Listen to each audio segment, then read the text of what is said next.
My name is Renate Tenbusch and I'm the director of the FES EU office here in Brussels. And it's my privilege today to welcome all of you, our distinguished panelists, as well as our participants out there in front of the screens on behalf of FES and our partners to our very timely conference on taxation and investment.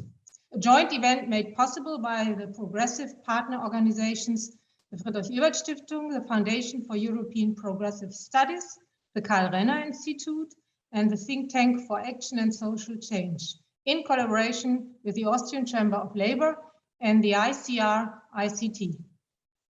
Organizational remarks from my side, please. Translation is provided from German into English and from English into German, and please follow the instructions in the chat. Most of you will know how it functions yet.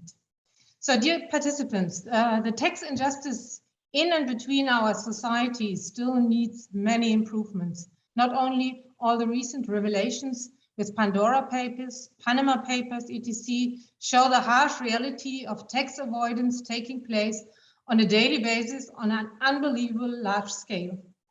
At the same time, the recovery after COVID-19 plus the challenges of the green and digital transformations require enormous investments. Together, this creates the need for progressive European fiscal policies. The international corporate tax reform is not yet in the bag. Beginning of this month, on the 8th of October, 136 out of 140 members of the OECD G20 so-called inclusive framework agreed on a global minimum tax rate of 15% and a reallocation rate of 25% of profits to market economies. The G20 Summit taking place at the end of this month will formalize the decision, which will, however, as far as I'm informed, not be binding, but maybe the experts around the panels will correct me on this one. And details need still to be fleshed out.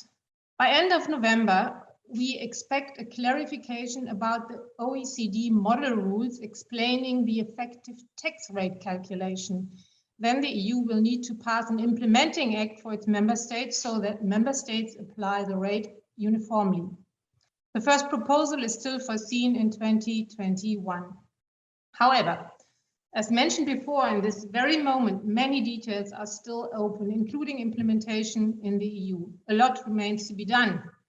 The goal for Progressive is still to engage and to promote a globally more just corporate tax system, including for the Global South, and to create sufficient revenue for investment and public goods to cope with the recovery and the climate and digital transitions.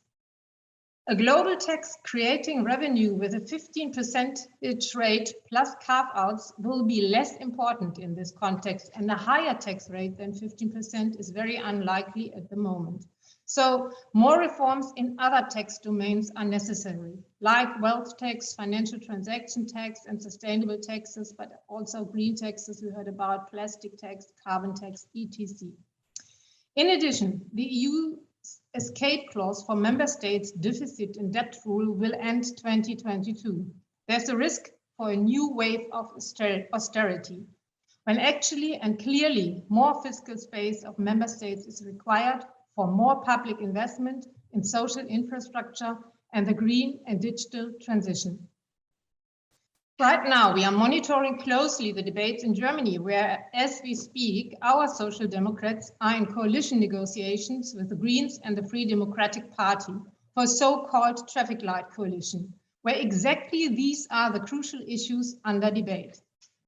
Against this background, ahead of the G20 Summit that may reshape the way in which corporate tax works, and ahead of the new European semester cycle that embeds the Recovery and Resilience Facility, and while awaiting the outcome of the coalition negotiations and the formation of a new social democratic-led government in Germany that will be crucial for Europe, FEPS, the Friedrich-Ebert-Stiftung, the Karl Renner Institute, and TASC, in collaboration with the Austrian Chamber of Labour and the ICRICT, join forces to make a point on these crucial crossroads that have the potential to redesign the European approach to public finances for the next decade.